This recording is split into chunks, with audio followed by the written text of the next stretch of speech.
Hello everyone, welcome to my channel. Please subscribe. My channel, the air left my lungs. So fast it felt like somebody had driven a fist straight through my ribs. I was standing at the end of a polished walnut conference table on the 32nd floor of Meridian Dynamic Systems, staring at a row of glossy color printouts fanned across the wood like playing cards, while fluorescent ceiling panels hummed above us and the city beyond the glass walls looked cold and far away.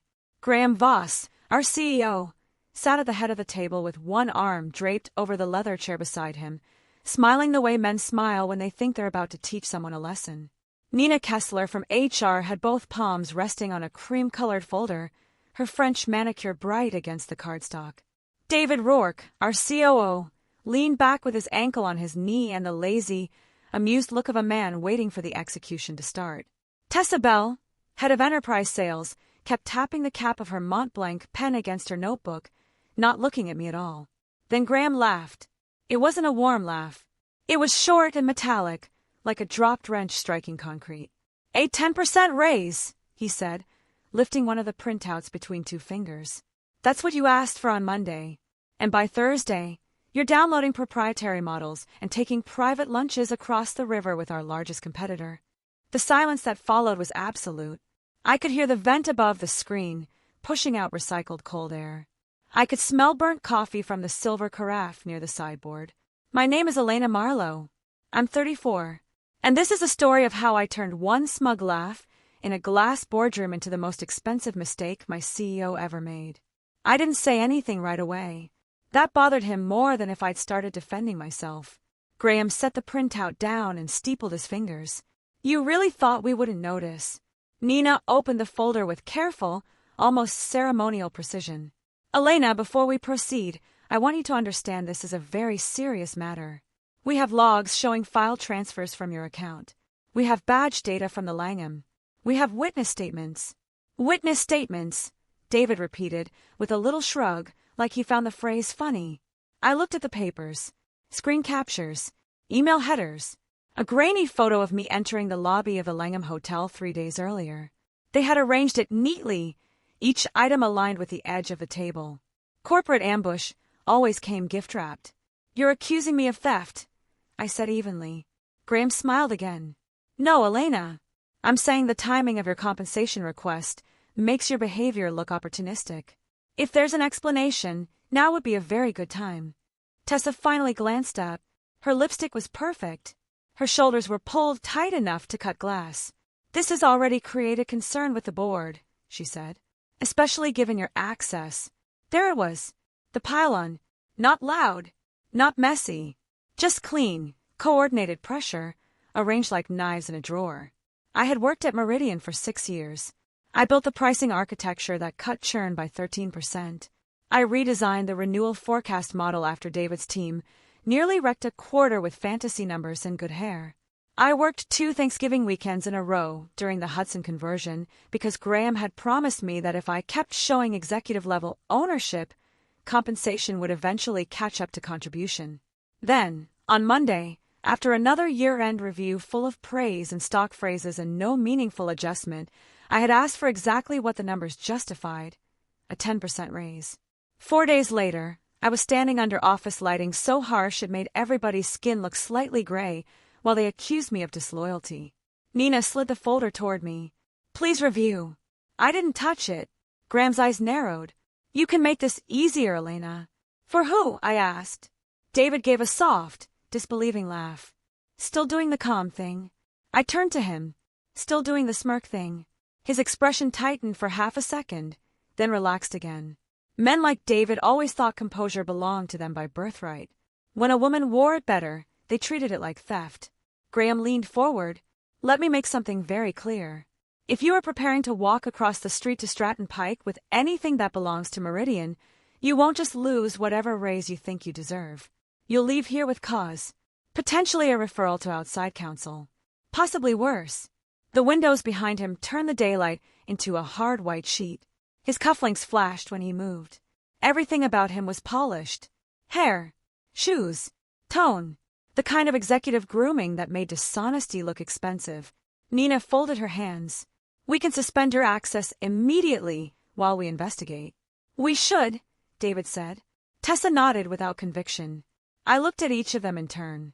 Graham with his proprietary grin. Nina with her upright posture and careful vowels. David sunk into the leather chair like he owned gravity. Tessa looking anywhere but at me. What exactly do you think you found? I asked. Graham picked up the top page and read from it. A private pricing model exported from our shared drive at 9:14 p.m. Tuesday. A pipeline sensitivity workbook downloaded 32 minutes later.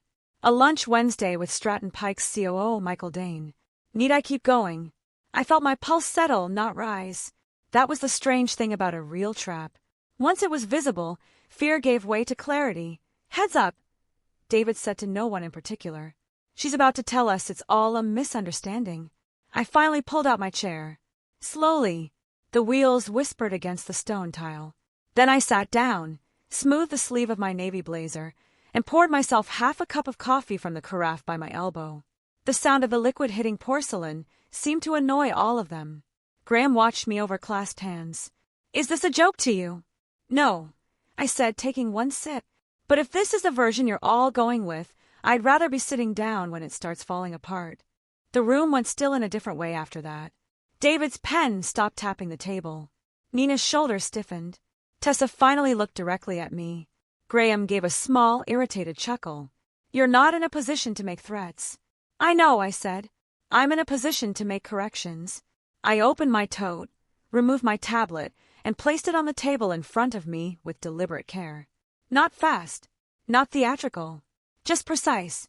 Then I unlocked it, slid one finger across the screen, and rotated it toward Graham. Before we continue, I said, Page 7. Nina frowned. Page 7 of what? The folder in front of you. Her eyes dropped. She turned the pages once, twice, then stopped. A crease appeared between her brows. Graham held out his hand impatiently. What? Without answering, Nina passed him the sheet. He looked down.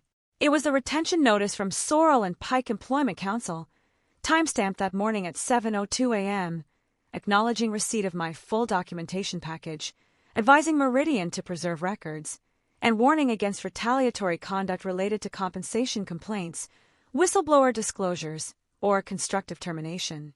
David sat forward. What the hell is that? That, I said, is the first thing you should have read before staging a public accusation. Graham's jaw flexed once. You involved a lawyer. 3 weeks ago. The room seemed to shrink around the table. Nina stared at me. 3 weeks. I nodded. Same day IT started mirroring my login activity without telling me. David's color changed first. Not all at once. It drained from the edges inward, like ink pulling back through water. That's ridiculous, he said too quickly. I tapped the tablet. Would you like to see the admin tickets associated with the monitor you asked Kyle Abrams to install under Resource Optimization Review? Or should we start with the Slack messages where you called me too expensive to keep and too informed to trust? Tessa's pen slipped from her fingers and clicked against the table. Graham recovered enough to scoff. You expect us to believe you have internal Slack messages now. I don't expect anything, I said. I'm simply giving you the order of your problems. Then I scrolled. The first document on the screen was an export report showing that the so-called proprietary pricing model had originated from a version-controlled folder under my own development archive 18 months earlier, before it was copied into the shared strategy drive. My authorship was stamped into the revision history. The formulas, the metadata, and the code comments I had a habit of writing at 2 in the morning when nobody else was awake enough to ruin them. The file you flagged, I said, is not a Meridian pricing model. It's my draft architecture for the Aurora retention engine, created over 14 months, most of it outside normal hours, then repurposed internally without any adjustment to title or compensation. The export you're waving around was a backup of my own authorship record because I had reason to believe internal access logs were being manipulated. David made a sound like he wanted to interrupt and couldn't decide which light to reach for first. I moved to the second item. The pipeline sensitivity workbook, I continued, was downloaded because it contains hard-coded overrides inserted by sales leadership during Q4 forecast review. I looked at Tessa. Her throat moved. Overrides that inflated renewal confidence on 3 enterprise accounts, North Vale Health, Bering Transit, and Solstice Freight, despite written warnings from analytics. That's out of context, she snapped. Is it? I enlarged the screen and read aloud. Do not escalate this until after lender review.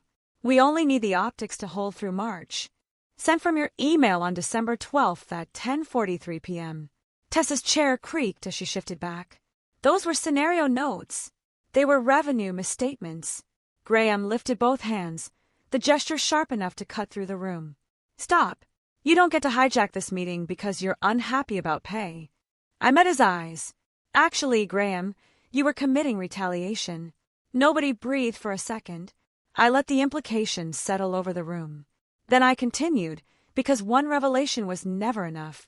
People like Graham only understood collapse when it came in layers. The lunch of the Langham, I said, was not with Michael Dane from Stratton Pike.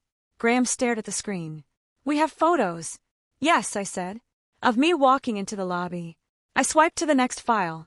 A calendar invite, billing record, and signed consultation memo from Porter Shaw, a forensic compensation specialist retained through my attorney.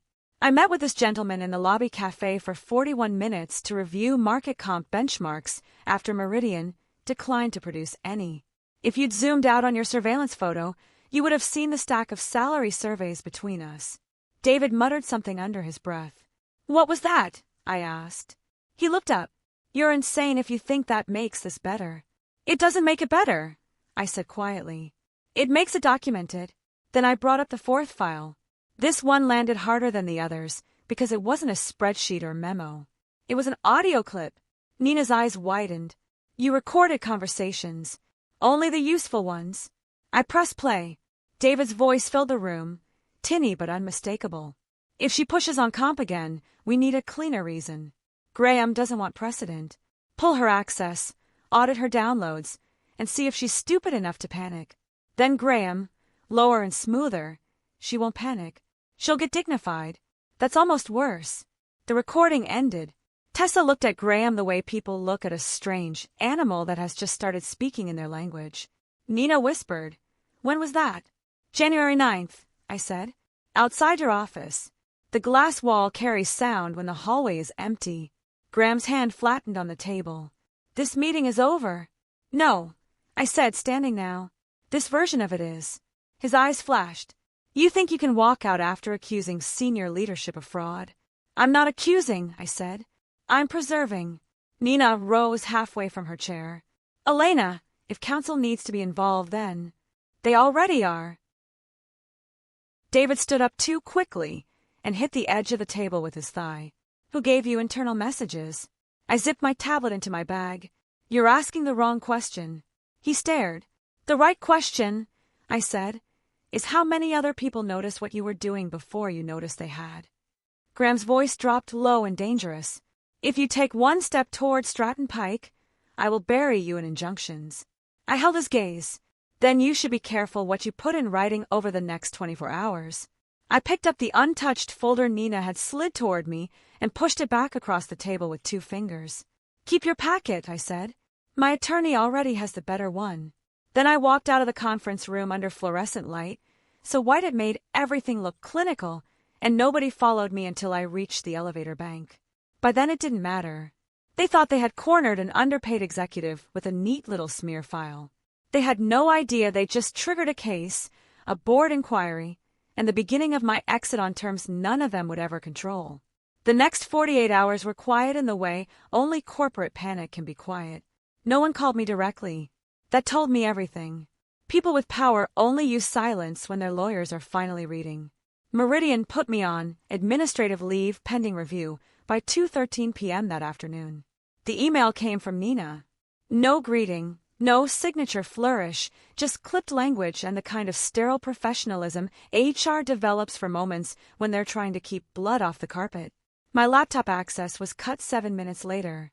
My keycard died before I even got back to my apartment in Lakeshore East. I expected that. What I did not expect was the first text to come from Tessa. Can we talk? Off record. I looked at the message while sitting at my kitchen counter, the late afternoon light turning the quartz surface gold. My apartment was immaculate in the way a place becomes when work consumes everything else. 1 fiddle-leaf fig in the corner. 2 bar stools nobody ever used. A city view made of blue glass and repeating windows. I set my phone face down and finished the soup I'd reheated without tasting. Then I called Julia Sorrell. Julia was a partner at Sorrell and Pike, and she had the unnerving composure of a woman who treated human panic the way cardiologists treat elevated numbers. Useful. Measurable. Not personal. Her office was in a limestone building off Wacker, with brass elevator doors and a reception area that smelled faintly of cedar and expensive paper. The first time I met her, she had listened to my entire timeline without interrupting once, then asked for dates, screenshots, and the names of anyone who looked too calm in meetings where they should have looked surprised. Because, she'd said, sliding a yellow legal pad toward me, the people who know a lie is coming never react the same way as the people hearing it for the first time. That line stayed with me. When I called her that afternoon, she answered on the second ring. Did they do it in public? Yes. Good. I smiled despite myself. That is a very specific use of the word good. It means they were overconfident. Public humiliation creates leverage. Private humiliation creates ambiguity. I could hear papers moving on her end, then the smooth click of a pen. Tell me exactly what was said. I did. Every word I could remember. Graham's laugh. Nina's folder. David's threat. Tessa's line about board concern. The moment they realized page 7 existed, Julia listened. When I finished, she said, "You won't speak to anyone at Meridian without me. Not HR, not leadership, not some suddenly friendly colleague with a guilty conscience and a fondness for just checking in. You will screenshot everything. You will archive every message. And if anyone so much as breathes the words trade secrets, I want it in writing." Understood. One more thing, she said. The rival. Stratton Pike. Any contact there besides the fabricated lunch theory. I hesitated. One recruiter outreached 2 months ago. I didn't respond then. Will you now? I looked out at the river between the towers, dark and metallic beneath the fading light. Probably.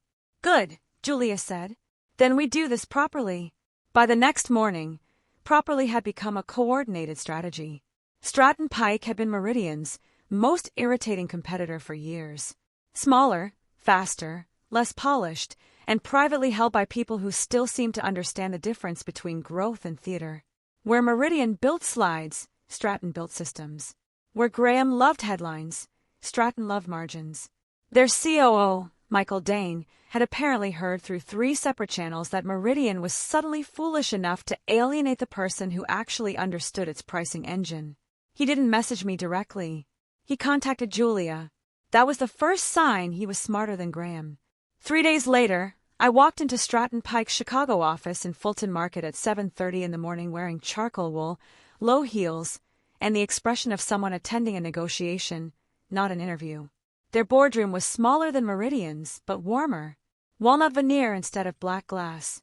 Soft recessed lighting instead of the medical brightness Graham preferred. A long side credenza held white ceramic cups, fresh fruit, and a vase of eucalyptus that made the whole room smell clean. Michael Dane stood when I entered. Early 40s, gray at the temples, navy tie, quiet hands, the kind of operator who didn't need to dominate a room because he already knew which parts of it mattered. "Elena," he said, coming around the table. "Thank you for making the time." "Your timing appears unusually good," I replied.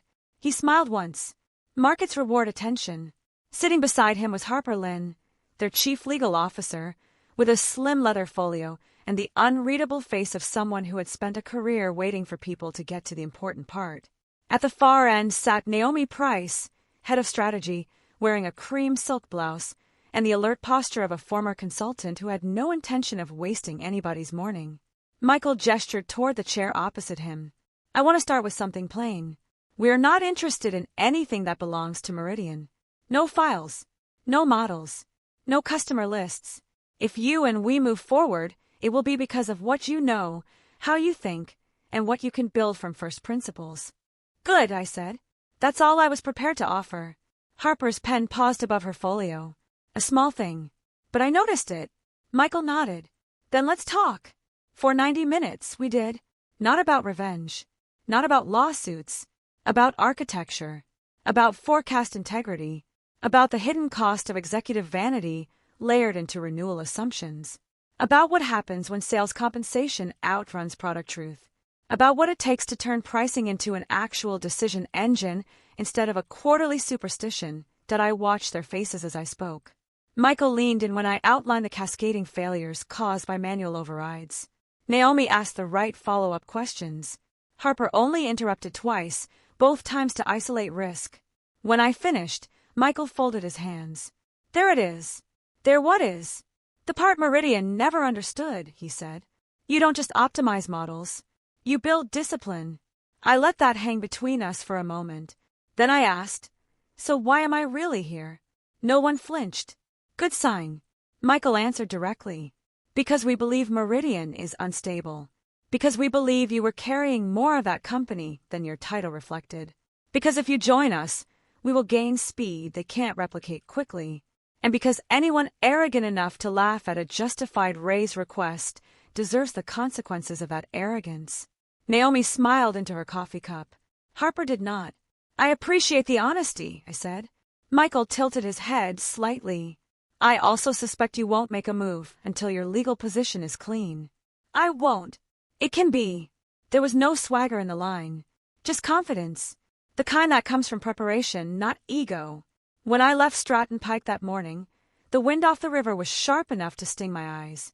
I crossed the street past old brick warehouses and steel-framed windows reflecting the pale winter sun, and I felt something I had not felt in months. Space. Not safety yet.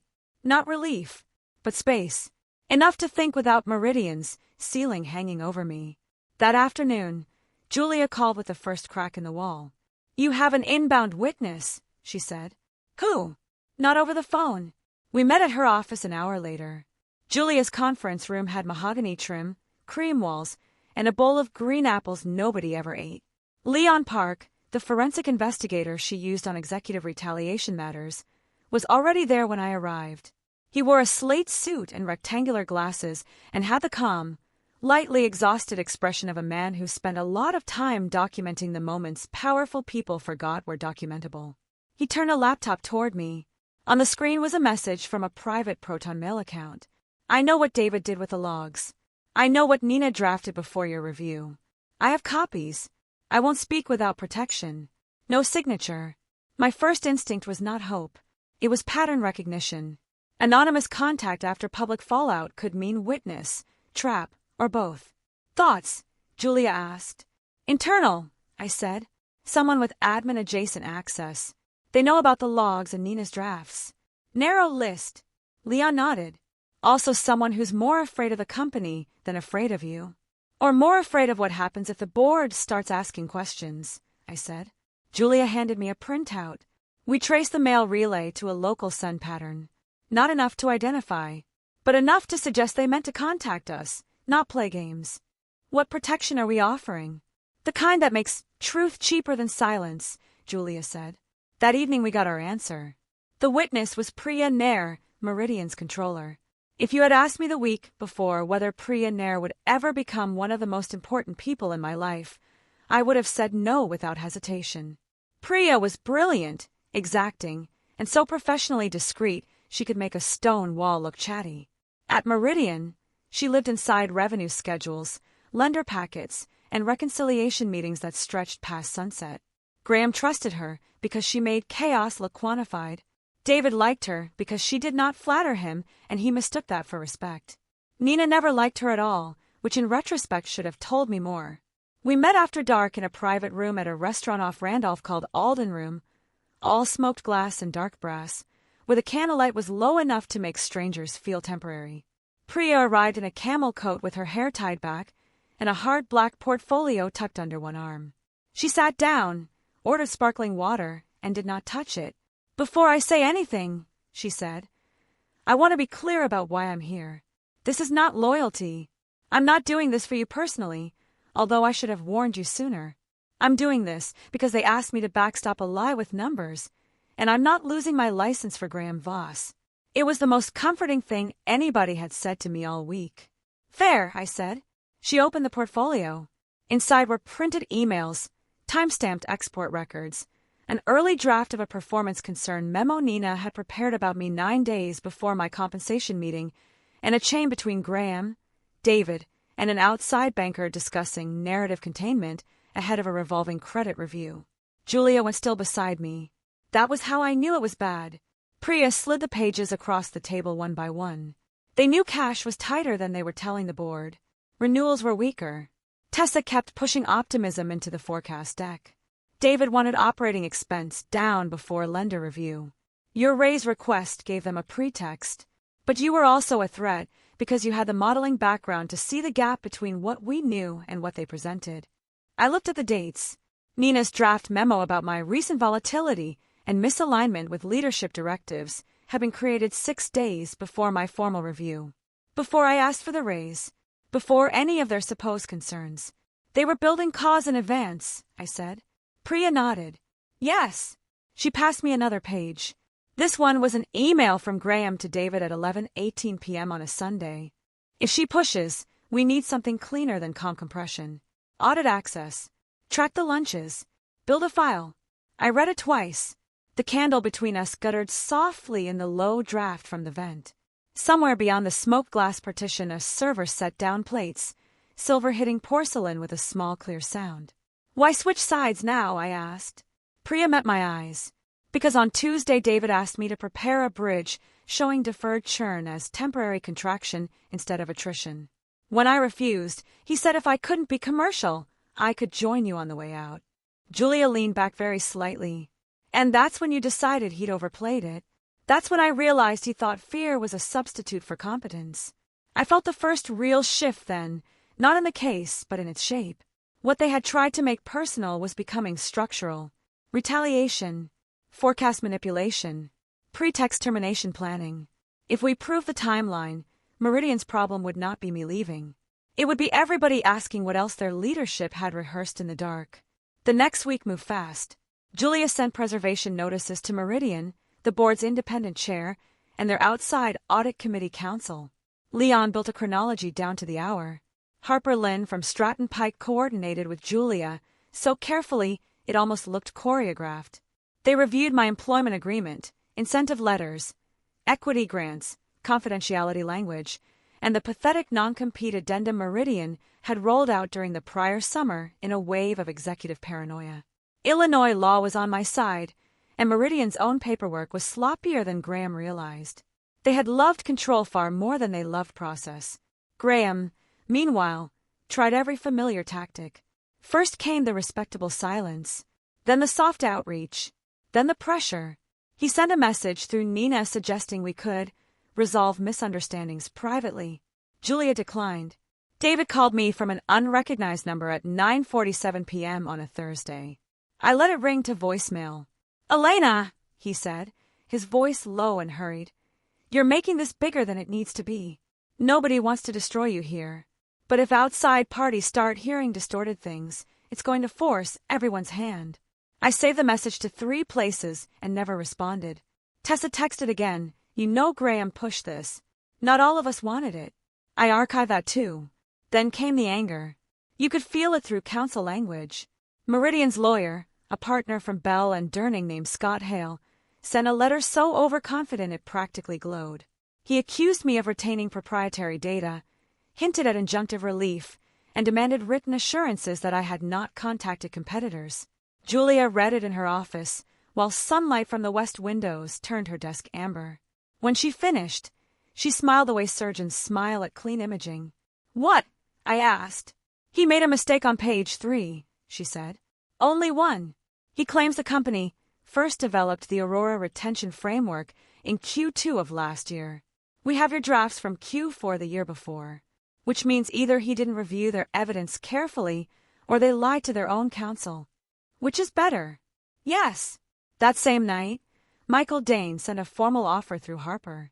Senior Vice President, Revenue Architecture, meaningful equity, a compensation package so far above Meridian's insulting non-answer that I laughed out loud when I saw it. Not because of the money, though it mattered. Because it was respectful, coherent, built around actual value instead of performative gratitude and delayed promises. I called Julia. If I sign, do we accelerate the war? No, she said. You just clarify the stakes. So I signed. Not triumphantly. Not dramatically.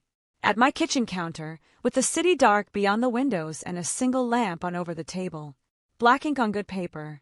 One deliberate signature after another. The sound of each page turning felt clean, like dry leaves. I started at Stratton Pike 2 Mondays later. Meridian did not take it well. They filed no injunction. That told me Harper had already done her work. They did, however, request a formal resolution conference through outside counsel 3 days after my start date. That told me the board had finally sobered up. The meeting was set for Tuesday at 11, in the downtown offices of Bell and Durning on the 26th floor, with neutral conference space reserved to facilitate comprehensive settlement dialogue. Lawyers always wrote like people afraid of plain nouns. I arrived 10 minutes early with Julia and Leon. Bell and Durning's reception area looked exactly like a firm that billed by the quarter hour wanted it to look. White marble floor, smoked oak paneling, framed abstract art in muted grays, and a wall of glass overlooking the river where the winter sun bounced off neighboring towers in hard silver sheets. The conference room itself was colder than Julia's office, more formal, less human. A long mahogany table, leather chairs with brass nail heads, pitchers of water sweating onto square linen coasters, a recessed light track overhead that cast everything in disciplined, expensive brightness. I liked it immediately. Rooms like that made truth sound heavier. Graham arrived first. He looked immaculate, of course. Charcoal suit, white shirt, deep burgundy tie, but the ease from the Meridian boardroom was gone. His shoulders sat too high. He carried his own coat instead of handing it to anyone. He avoided looking at me for a full 3 seconds after entering, which was longer than a man like him ever intended to give away. David came in behind him with Scott Hale and another lawyer I didn't recognize. His mouth set in a line, so hard it looked painful. Nina followed last, pale under her makeup, a legal pad pressed against her ribs. Tessa wasn't there. That was interesting. Neither side spoke beyond the mandatory courtesies while seats were taken. Chairs slid, folders opened, pens aligned. The city beyond the windows looked distant enough to belong to another species. Then the last person walked in. Priya!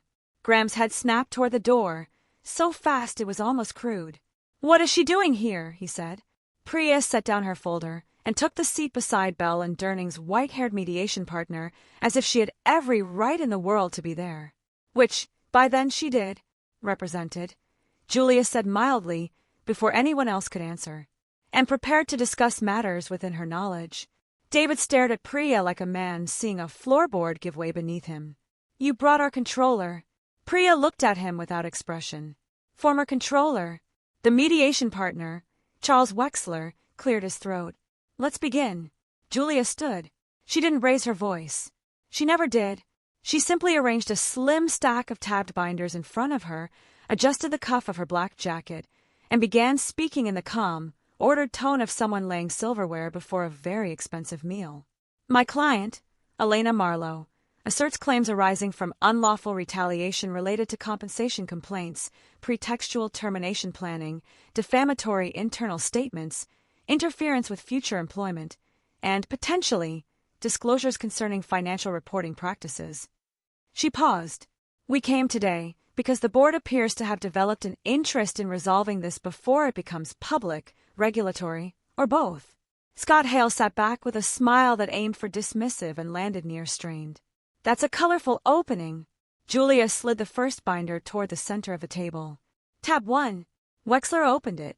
Scott did too. Graham did not at first. Then he realized everyone else had and followed suit.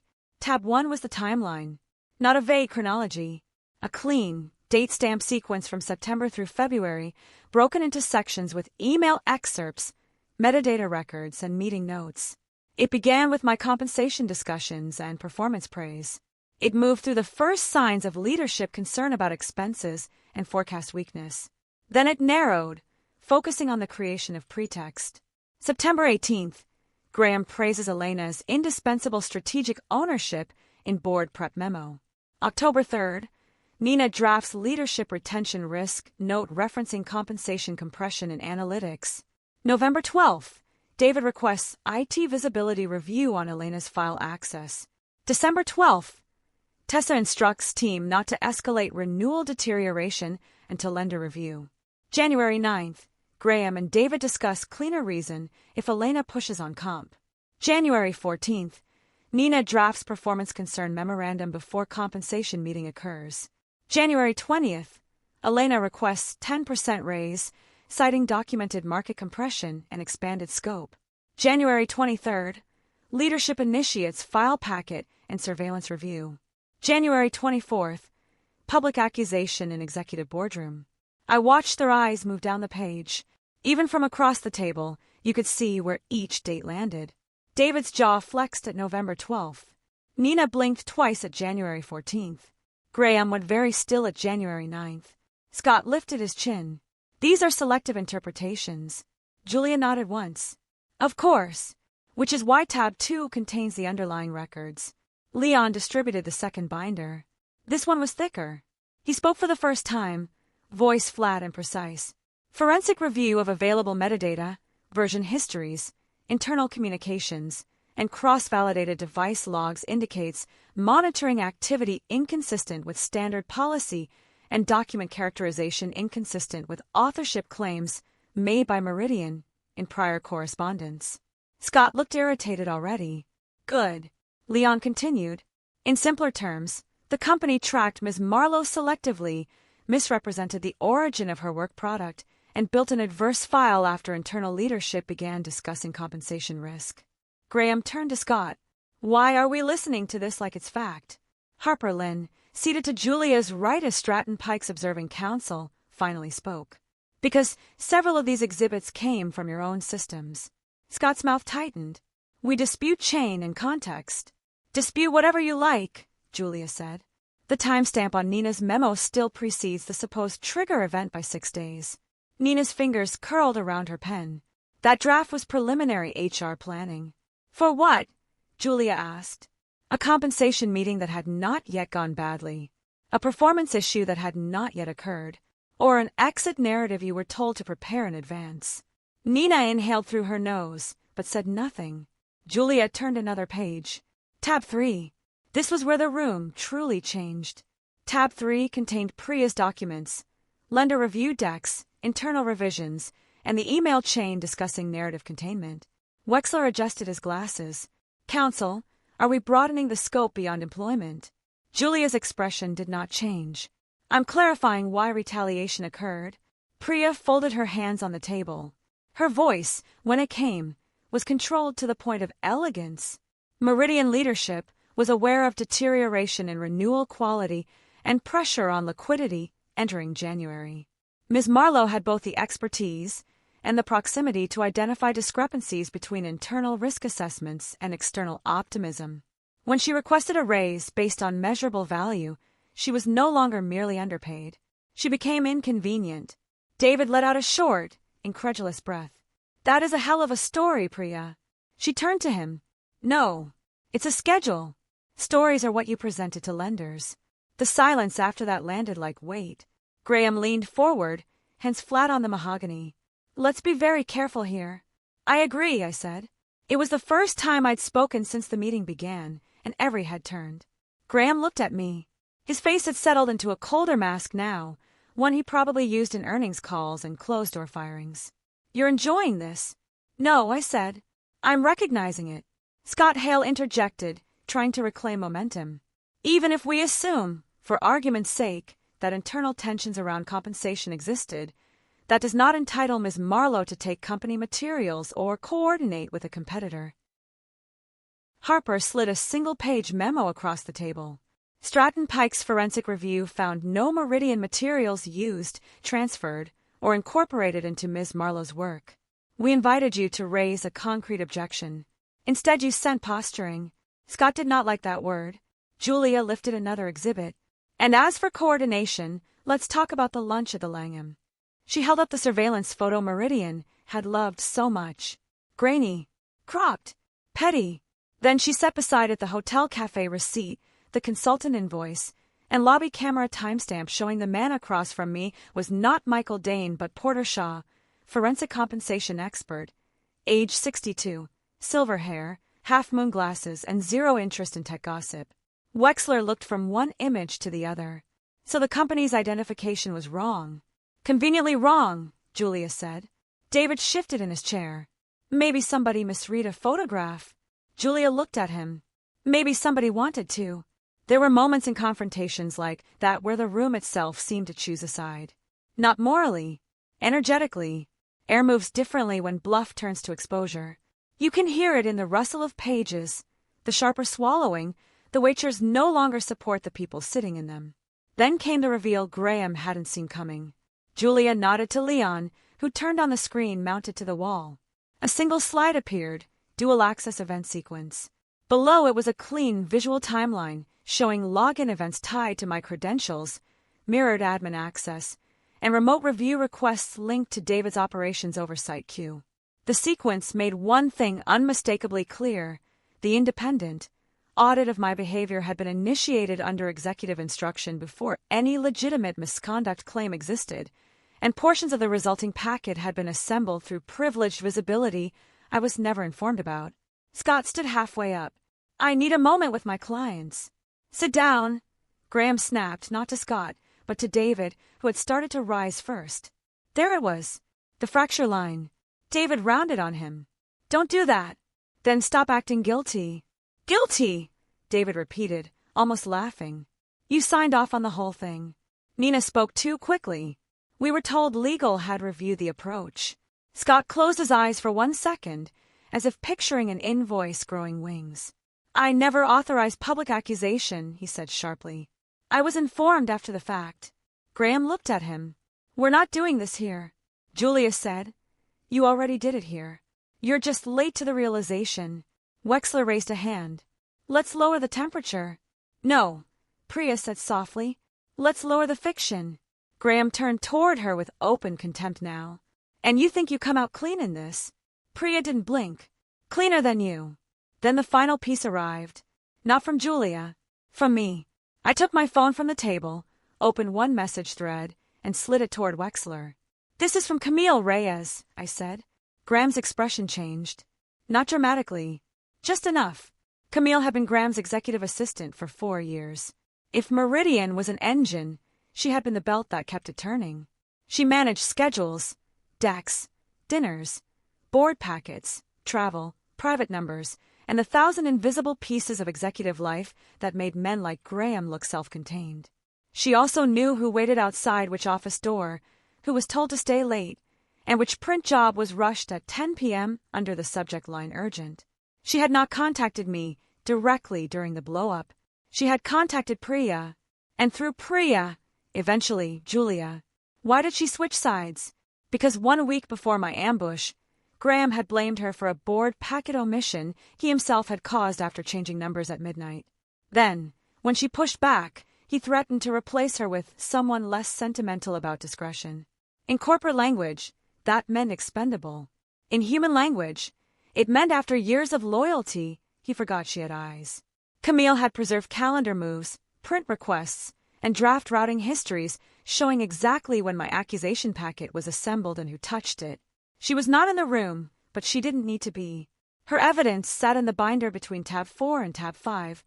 Neat as cut glass. Wexler scanned the message summary. She confirmed document prep sequence. Yes, Julia said, including the instruction to place the compensation request documents beneath the accusation materials so the public meeting would frame the raise as motive. Scott swore quietly. Graham's voice came out low and hoarse. Camille did not have authority to interpret executive prep. No, I said. She just had authority to see it. I let that settle, then added, next time, make sure they're not working for both sides. David turned to Graham fully now. You told me legal had the file. Graham snapped back. And you told me the logs were clean. They were, until your amateur theater with the photo package. Nina pushed her chair back an inch. I want separate counsel. Scott rubbed a hand over his mouth. At this point, I recommend everyone stop speaking unless addressed. Julia opened the final binder. Before we break, she said, my client's proposal is straightforward. She laid it out methodically. Release of all claims against me. Written acknowledgement that Meridian would not contest my employment at Stratton Pike. Full payment of earned bonus and accelerated vesting on equity tied to the prior year's performance plan. A substantial settlement sum for retaliation and reputational harm. A neutral reference, limited to title and dates. Withdrawal of all internal theft allegations. Separate protected cooperation terms for Priya. Preservation of records pending board and regulatory review. No non-disparagement restrictions preventing truthful statements to authorities. Scott read in silence. Graham read in silence. David did not read it all at first. He just stared at the page like it had arrived in a language he no longer trusted. "This is extortion," Graham said at last. Julia shook her head. "No. Extortion is threatening to invent cause because an employee asked to be paid fairly. This is arithmetic." Wexler asked, "And if they decline?" Julia folded her hands. "Then we proceed. Discovery. Board testimony. Expanded whistleblower disclosures. Possibly lender and regulatory attention. Definitely public filings." Nobody spoke. Somewhere in the hallway beyond the sealed conference room, a copier started up. The mechanical were carried through the wall for a moment, oddly ordinary against the pressure in the room. I remember thinking that collapse rarely sounds cinematic while it's happening. It sounds like paper moving and men swallowing too hard. Scott asked for caucus time. They took 47 minutes. Julia, Leon, Priya, Harper, and I stayed in our room down the hall, where the lighting was softer and the table was round instead of rectangular. Someone had left a tray of sparkling water and biscotti untouched in the corner. Priya stood by the window for most of the break, looking down at the river traffic. Harper reviewed a red-line draft on her tablet. Leon checked timestamps again, because that seemed to soothe him. Julia wrote notes in clean black strokes across a yellow pad. I stood beside the credenza and watched the city. "You okay?" Priya asked without turning. "Yes. You don't sound sure." "I'm sure," I said. "I'm just interested." "In what?" "In how quickly men like Graham stop looking inevitable." That made her smile. When we went back in, the difference in Meridian's side was visible before anyone sat down. Graham's tie was slightly off-center. David's face had the washed-out look of a man who had burned through anger and found fear underneath it. Nina's legal pad was gone, replaced by a second attorney with steel-gray hair and a litigation stare. Scott moved like somebody carrying something heavier than paper. Wexler cleared his throat. "We have a framework." "Of course we did. They pushed on money first, because money is the last illusion of control. They tried to narrow language, limit future cooperation, and carve out room to whisper after the fact that they had settled for convenience, not truth. Julia dismantled each effort with clinical patience. Harper shut down every attempt to attach my future work at Stratton Pike to phantom restrictions. Priya's lawyer insisted on independent protections. The red lines moved back and forth. Pages turned. Clauses died. New ones appeared. By 5:20, we were close. By 6:10, Graham broke. It wasn't dramatic. No shouting. No slammed fist. Just a visible sag in the shoulders and a bitterness that finally lost the structure to hide itself. He looked at me across the table, the city outside now gone from silver to deep blue as evening came on. "You really did all this because of a raise." "No," I said. "You did all this because of one." He stared at me. I continued before anyone could intervene. "I asked for 10% because that was the smallest honest number in the room. You heard it and decided humiliation would be cheaper." Nobody moved. "I would have left quietly," I said. "I would have taken the lesson and the underpayment and the years of carrying your bad decisions on my back and walked away. But you wanted me smaller on the way out. That was your mistake." Graham looked down first. At 6:43 p.m. they signed. One by one. Scott first, then separate counsel notations, then Meridian's authorized representative, then all the other elegant legal machinery that turns admission-adjacent panic into enforceable language. The scratch of pen against paper sounded almost delicate. When it was my turn, I read the final page slowly, then signed with the same black pen I had used on the Stratton Pike offer. Clean. Consistent. Appropriate. Wexler gathered the executed documents and began his closing remarks in the careful, neutral tone mediators use when they want to sound like history has been tidied. I barely heard him, because the moment that matter came after. As everyone stood, Graham reached for his coat.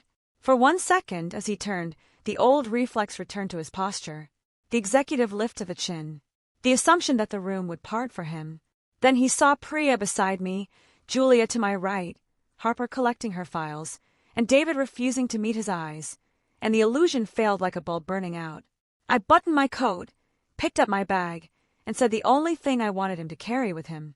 For a man who talked about talent retention so often, I said quietly, "You never learned what talent sounds like when it stops asking." Then I walked out. 6 months later, I woke to sunlight warming the brick wall across from my bed and the smell of coffee drifting in from my own kitchen. My apartment was different by then. Not larger, just softer. I had moved from the steel and glass efficiency of Lakeshore East to a converted warehouse loft in the West Loop with oak floors, tall black-framed windows, and morning light that came in low and honey-colored across the counter. There was a ceramic mug on the windowsill, a linen throw folded over the arm of the sofa, and a piece in the rooms that had nothing to do with silence and everything to do with not being braced. That new morning feeling is hard to explain if you've never earned it. Not happiness exactly, not triumph, more like the body finally learning it no longer has to wait for impact. I carried my coffee to the window and looked down at the street. Delivery trucks, a woman walking a white dog in a red sweater, someone unlocking a bike with gloved hands. The city had moved on as cities do, which was comforting. Catastrophe feels permanent when it happens to you. Then morning arrives anyway.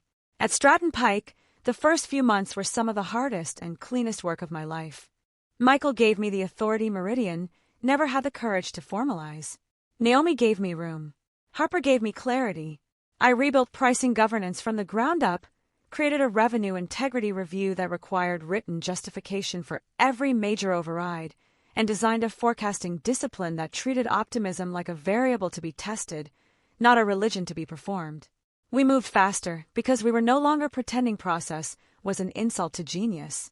The irony was almost elegant. Meridian had laughed at a 10% raise for the person keeping their numbers honest.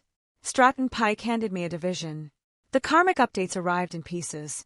Graham Voss lasted another 10 weeks as CEO. The board placed him on leave after an internal review widened into a full audit committee inquiry. Officially, he resigned to pursue new opportunities. Unofficially, lenders dislike surprises, directors dislike pretext, and even very polished men become expendable once their confidence starts costing other wealthy people money. His LinkedIn changed 3 times in 4 months. First to strategic advisor, then to founder, stealth venture, then nothing at all. David Rourke went next. Operations people in our industry talk. Quietly but effectively. Once enough of the right people learned, he had helped build a retaliation file around the only person in the company who knew where the forecast bodies were buried. His reputation curdled. He took a short-term advisory role with a logistics startup in Austin, then vanished from conference panels and investor dinners like a man erased one RSVP at a time. Nina Kessler kept her title for a while longer, which almost made sense. Companies always try to preserve the person who knows where the paperwork is. But HR survives on credibility, and hers had thinned to paper.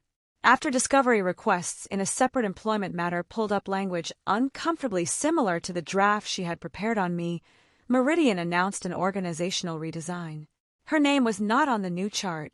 Tessa Bell's reckoning was quieter and in some ways sadder. She had not designed the trap, but she had stood near it and called it governance. When the board restated 2 quarters of enterprise pipeline quality assumptions and clawed back a slice of incentive comp tied to those numbers, her status inside the company dimmed overnight. Sales leaders survive on myth. Once colleagues start asking what you really knew and when, the myth sheds like cheap paint. Kyle Abrams from IT, the man who had executed David's access monitoring ticket, kept his job but lost the careless confidence that used to make him linger outside exec offices. The last I heard, every request touching employee surveillance now required written legal sign-off and dual review. It was a small justice, but I appreciated the architecture of it. Some people don't need public ruin. They need permanent procedure.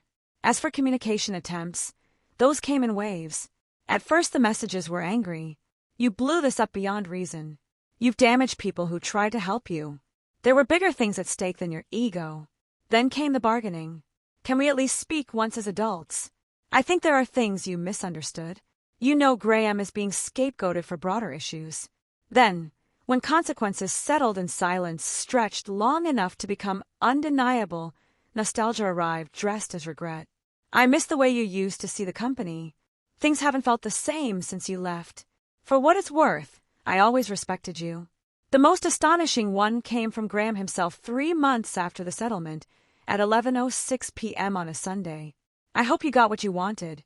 I looked at the message while sitting at my dining table with a spreadsheet open and a candle burning low beside a bowl of oranges. Then I took a screenshot, archived it, and went back to work. That became my ritual. Not reply, not react. Archive. Silence, used correctly, is not surrender. It is storage. The life that grew afterward surprised me. At first I thought the ordeal had simply moved me to a better company. In one sense it had, but the deeper shift was more specific than that. During those months with Julia and Priya and Harper, I realized the thing I was best at was not merely building models. It was seeing where power hides inside process, where organizations tell on themselves, where sloppiness, ego, fear, and bad incentives braid together and call themselves strategy. So I built something from that. Stratton Pike supported it before I even had to ask. We launched an internal and external advisory practice called Clearline, designed to help growth stage companies create compensation frameworks, revenue governance structures, and retaliation-resistant decision chains before executive panic could rot them from the inside. I ran it as part of my portfolio. Later, it became its own operating unit. Founders called when they realized charm had outpaced controls. Boards called when they wanted to know whether their golden child was actually just expensive weather. I was good at it. Better than good. The ordeal had taught me where to look and, more importantly, how not to blink once I found it. I wasn't alone, either. Priya joined us as a financial governance advisor 4 months after Meridian's audit process concluded. The first time she walked into Stratton Pike's office with her access badge clipped to a navy blazer instead of a coat pocket, I felt a small, private rush of satisfaction. She belonged in rooms where numbers were used to clarify reality, not costume it. Our friendship, if that's what to call something built under pressure and maintained afterward by mutual respect, grew in a way neither of us would have predicted. Not sentimental. Not over-explained. We started with coffee after late meetings. Then lunch on Thursdays. Then the easy shorthand that only forms between people who have watched the same structure burn and chosen not to warm their hands over it. Camille Reyes surprised me too. After Graham's resignation, she left Meridian with 2 weeks of severance and a recommendation letter so bland it practically apologized. For a while she freelanced as an executive operations consultant. Then, one rainy evening in April, she and I ended up talking for 2 hours at a small wine bar in the West Loop with green tile walls and amber pendant lights. She wrapped both hands around her glass of Tempranillo and said, "Do you know what the strangest part was?" "What?" I thought being close to power meant I was safer. I looked at her over the candle between us. "Most people do." She gave a small laugh. "He used to ask me to print the same board deck 3 times because he changed one adjective and thought adjectives changed math. That sounds like Graham." She smiled into her glass. "I hated him a little for years. I just didn't know that counted as information." Camille eventually became one of Clearline's best operators. Of course she did. Women who survive men like Graham are usually running half the world already. They just haven't always been allowed to invoice for it. The karma updates never fully stopped. One afternoon, about 8 months after the settlement, Priya and I were sitting outside La Riviere Cafe under striped awnings while early autumn light turned the sidewalk gold. She had ordered mint tea. I had cold brew. A breeze kept lifting the paper corner of the agenda between us. Priya took one look at my face and said, "You're about to enjoy this." "I haven't heard it yet." "You will." She leaned back. "You won't believe who I just saw at a regional finance summit in Milwaukee." I raised an eyebrow. "David." That got my attention. He was there representing a warehouse automation startup none of us had heard of. Cheap booth. Wrinkled suit. Kept trying to introduce himself to people who absolutely remembered him. I took a sip, and one of the bank credit officers from Meridian's old syndicate walked right past him without stopping. David actually took a step after him. I smiled despite myself. Priya stirred her tea slowly. He looked smaller. That was the word, wasn't it? Smaller. Not poorer. Not ruined. Not dramatically destroyed. Just reduced to his actual dimensions after years of borrowed importance. Karma often arrives like that. Not thunder. Tailoring. Meridian itself survived, Because institutions usually do, but not unchanged. They replaced half the executive team.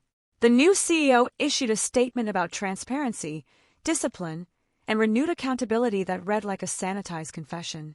2 directors rolled off the board the following quarter. The company began using outside compensation benchmarking. Publicly, they framed it as modernization. Privately, I knew what it was. Evidence leaves fingerprints long after lawyers have packed up. And me. What happened to me was quieter than people expect when they hear a story like this. I did not become harder in the simple sense. I did not start trusting no one, sleeping with one eye open, or confusing cynicism for intelligence. If anything, I became more precise about where warmth belongs, more deliberate about who earns access to it. I stopped mistaking endurance for loyalty. I stopped calling self-erasure professionalism. I learned that dignity is not the same thing as silence, and strategy is not the same thing as coldness. You can be kind and still leave records. You can care and still refuse to be cornered. That understanding changed my personal life as much as my work. I slept better. I laughed more. I let my apartment fill with things that served no corporate purpose at all. Heavy linen curtains, art with too much blue in it, cookbooks stained with use, a record player that made Sunday mornings feel slower. I started saying no without explaining. I stopped apologizing for prices, boundaries, and exits. I made friends with women who recognized that language instantly because they spoke it too. That evening, nearly a year after the boardroom ambush, I stood on the rooftop terrace of my building with a glass of sparkling rose in my hand and watched the sun go down over the city. The sky had turned the color of apricots and embers, orange light caught in the west-facing windows until the towers looked briefly molten. Below, traffic stitched thin red lines through the streets. Above, the first lights came on one floor at a time until the skyline looked like 100 separate stories deciding to continue. Camille was beside me, barefoot now, heels kicked under the bench near the planter boxes. She had one elbow hooked over the back of a teak chair and was laughing at something Priya had texted her about, an expense policy draft written by a founder who clearly feared verbs. A soft breeze moved the loose tendrils around her face. Somebody in the next building over had music on low enough to blur into atmosphere. A year earlier, she would have been coordinating Graham's dinner reservation while I sat under fluorescent light, defending my own existence. Now she was raising her glass toward me. To accurate records, she said. I smiled and touched my glass to hers. To badly underestimated women. The crystal clicked once, clean and bright. For a few minutes we just stood there, watching the light leave the city in layers. It felt important that no one was rushing. No speeches, no dramatic declarations. Closure, I had learned, is rarely an event. It's a series of ordinary moments that stop hurting when you touch them. Camille glanced at me. Can I tell you something mildly insulting? Please do. I used to think you were intimidating. Used to. She laughed. Now I think you're nice. Which is somehow worse for people like Graham. Nice is very expensive when mispriced. She pointed her glass at me. See? That. I looked back over the city. I was naive. You were fair, she said. That's not the same thing. No, she admitted. But it's not a flaw either. The wind shifted, carrying up the smell of rain on warm concrete though the sky was still clear. Somewhere far below, a siren moved and faded. The city lights sharpened as dusk deepened, each building taking its place in the dark. I thought then about the woman I had been in that walnut boardroom. The controlled posture, the carefully chosen words, the underestimation I had worn myself because it seemed more efficient than demanding to be seen accurately. I don't judge her. She got me here, but she believed competence would eventually explain itself to the right people, and that was the part of me that had to change. Not into cruelty, not into suspicion, into authorship. I had once thought power lived in titles, access, and proximity to men who liked hearing their own certainty echo off glass walls. Now I knew better. Power lives in records, in timing, in the ability to leave without begging, in the discipline to build something cleaner than what tried to diminish you. And quietly, somewhere I would never send it, I thanked them. I thanked Graham for laughing. I thanked David for smirking. I thanked Nina for preparing the file too early, and Tessa for mistaking silence for safety. Not because they deserve grace, because they forced definition. They pushed me out of the narrow little corner where I had been useful, restrained, and underpaid, and into a life with more room, more honesty, more sunlight, and far fewer men confusing dependence with loyalty. The last of the orange glow slid off the windows across the river. Night gathered softly, and the city settled into its electric shimmer. Camille lifted her glass again, smaller this time, just enough for me to notice. "To new math," she said. I nodded and raised mine in return. Sometimes the best revenge isn't about making someone suffer the way they made you suffer. It's about building so completely beyond their reach that their version of you can no longer survive. Sometimes the best revenge isn't about ruining the people who underestimated you. It's about becoming undeniable in a life they no longer get to touch. Rewrite the script to be even more emotional,